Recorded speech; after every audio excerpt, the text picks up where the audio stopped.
অতিলকাল আইয়ামু মুদাভিলুহা বাইনান নাস। কোরআন শরীফে আছে, আল্লাহ বলছেন আমি মানুষের অবস্থা দিন বদলাই, আমি আল্লাহ সময় বদলাই, সময় বদলাই। কোরআন শরীফে আছে সূরা হুদের মধ্যে আল্লাহ বলেন আমি কখনো বান্দাকে কষ্ট আর মুসিবতের পরে সুখ এনে দেই। আবার আল্লাহই বলছে আমি কখনো বান্দাকে সুখ আর আনন্দ আর ফুর্তির পরে দুঃখ এনে দেই, দুঃখ এনে দেই। হ্যাঁ হ্যাঁ, আমি আল্লাহ এনে দেই, অবস্থার পরিবর্তন করি। সুখের দুনিয়া কখনো দুঃখে ভরে যায়, দুঃখের দুনিয়া কখনো সুখে ভরে যায়। আনন্দ মুখর মানুষ হয়তো কখনো অঝরে চোখের পানি ফেলে, আবার কাঁদতেছিল বান্দা হয়তো আবার কখনো আনন্দে হাসে। আল্লাহ বলেন আমি সময় বদলাই, আমি ঋতু বদলাই, আমি সময় বদলাই। একবার রাত আনি আবার দিন আনি, একবার আলো আনি আবার অন্ধকার আনি, একবার রোদ আনি আবার বৃষ্টি আনি, একবার সকাল বানাই আবার বিকেল বানাই, একবার দুপুর বানাই আবার রাত্রি বানাই। ঠিক তেমনি ভাবে প্রতি মুহূর্তে যেহেতু আমি আমার এই পৃথিবীতে অবস্থার পরিবর্তন করছি, তাহলে ইমানদার মনে রেখো, ঘাবড়ায়ও না।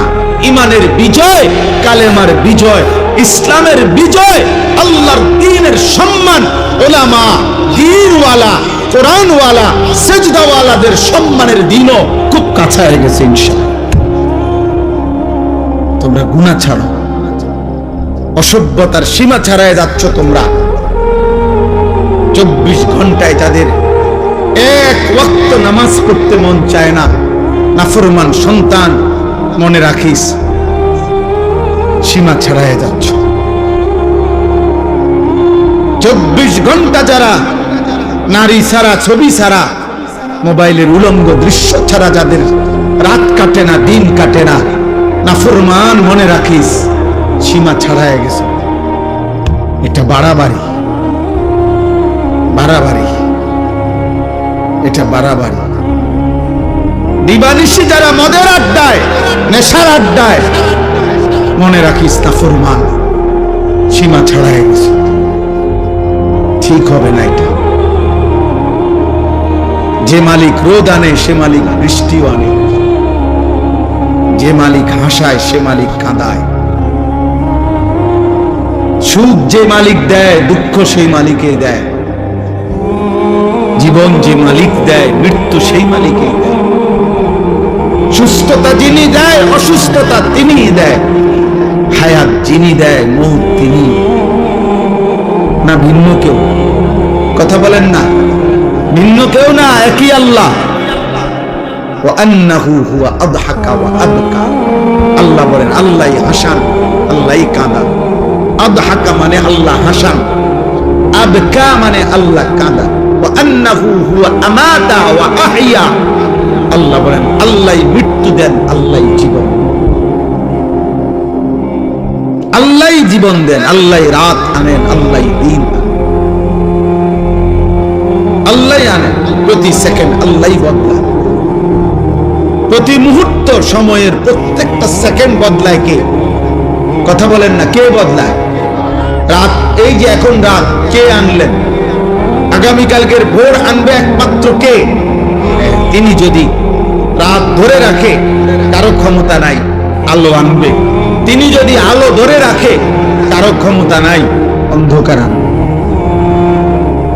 বলো ভাই, আফসোসের বিষয়, আফসোসের বিষয়। বা এশার নামাজের টাইম হইছে, এই সময়ও যে ছেলেগুলো এখানে দাঁড়াইয়া ছিলাম, এমন অসভ্য বেয়াদব কেমনে হইলাম?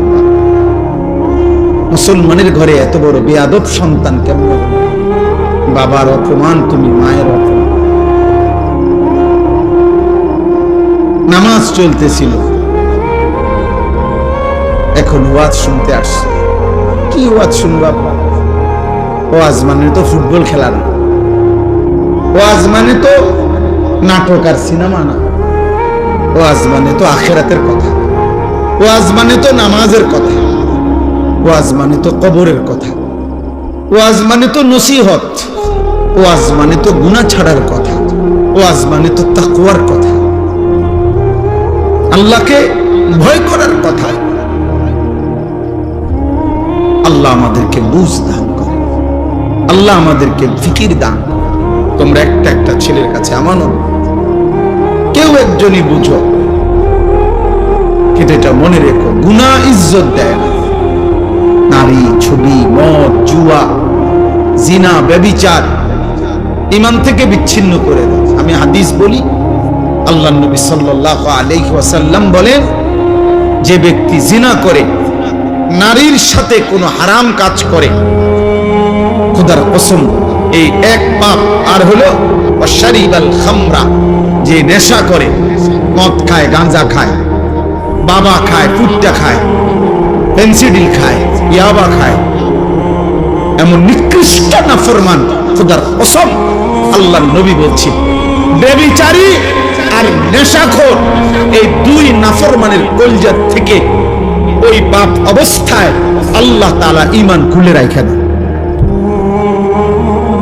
এই কোরআন ধরে বলি, কোরআন হাতে ধরে বলি, আল্লাহ তার কলিজার হৃদয় থেকে ঈমান বের করে ফেলে। আল্লাহ বলে, নেশাখোর, ঈমানটা দিয়ে যা, যা, আমার ঈমান আমি রেখে দিলাম, এবার বেঈমান যা, তুই যা। আল্লাহ বলে, চরিত্রহীন লম্পট, নারীর সাথে গুনাহ করবি, ঠিক আছে যা, আমার ঈমান আমারে দিয়ে যা, আমি ঈমান রেখে দিলাম, কালিমা রেখে দিলাম, এবার যা।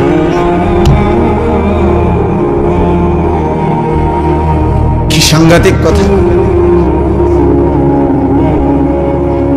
ঈমানবিহীন যদি মৃত্যু হয়, এই ঈমান যদি আর ফিরে না আসে, এই কালেমা যদি আর ফিরে না যায়, তো দুনিয়ার মানুষে না জানে আপনি মুসলমান, আপনি মানুষে না জানে, আইডি কার্ডে না, তো কবরে কি মানুষ আইডি কার্ড দেয়নি? ভোটার আইডি কার্ড কবরে দেয়নি কেউ।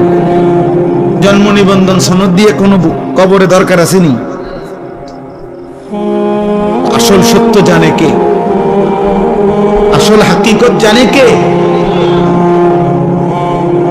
আল্লাহ। এজন্য কোরআনুল কারীমে আল্লাহ বলছে, বান্দা কুরবানি তো করছো সবাই, কিন্তু আসমানে পৌঁছে কোনটা সেটা তো আমি আল্লাহ তাআলা বলে দিয়েছি। ওয়ালাকিন ইয়ানালুহু তাকওয়া মিনকুম, তাকওয়া গুনাহমুক্ত জীবন। কুরবানির প্রত্যেকটা শুরু থেকে শেষ পর্যন্ত গুনাহমুক্ত জিন্দেগি যার, গুনাহমুক্ত তাকওয়া, আসমানে পৌঁছবে কেবল তা, বাকিগুলো জমিনের কুরবানি জমিনেই থাকে।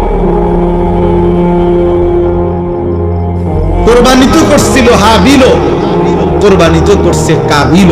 পৃথিবীর আশ্চর্য গুরুত্বপূর্ণ কথা হলো, সর্বপ্রথম এই পৃথিবীতে দুইটা কোরবানি হয়েছে মাত্র। প্রথম দিন হাবিল আর কাবিল, কোরবানি হয়েছে মাত্র দুইটা। প্রথম দিন, সর্বপ্রথম, সেই প্রথম দিনের দুইটা কোরবানির মধ্যেই আল্লাহ বলছে কোরআনে, ফাতুকুব্বিলা মিন আহাদিহিমা ওয়া লাম ইউতাকাব্বাল মিনাল আখার। একটা কোরবানি কবুল হলো, একটা কোরবানি কবুল হলো না। তাহলে মাত্র কোরবানি হয়েছে দুইটা, ওইখানেই আল্লাহ একটা বাদ করে দিছে, সেই প্রথম দিনে একটা ফেলে দিছে। আল্লাহ বলছে কবুল হয় নাই একটা, তো সেখানেই আল্লাহ বলে দিছে, ইন্নামা ইয়াতাকাব্বালুল্লাহু মিনাল মুত্তাকিন। শোনো বান্দা, কিয়ামত পর্যন্ত কেউ কুরবানি কবুল হবে তার, তাকওয়া থাকবে। কুরবানি কবুল হবে কার বলেন? বলেন না সবাই, বলেন কার? তাকওয়া থাকবে। তাকওয়া মানে গুনাহমুক্ত জীবন। তাকওয়া মানে কি বলেন? গুনাহমুক্ত জীবন। গুনাহমুক্ত, গুনাহমুক্ত। কি কি গুনাহমুক্ত? এক নাম্বার, সম্পদ গুনাহমুক্ত। এজন্য সুদখোরের টাকায় কুরবানি হয় না, ঘুষখোরের টাকায় কুরবানি হয় না, কিস্তিখোরের টাকায় কুরবানি হয় না, প্রতিদিন বাজারে ব্যবসা করে যে ওজনে কম দেয় এই হারামখোরের টাকায় কুরবানি হয় না, মানুষকে নিয়মিত যে ঠকায়, প্রতিনিয়ত প্রতারণা করে, অবৈধ উপার্জন করে, হারাম রোজগার করে, এই হারামখোরের এই টাকায় কুরবানি আদায় হয়।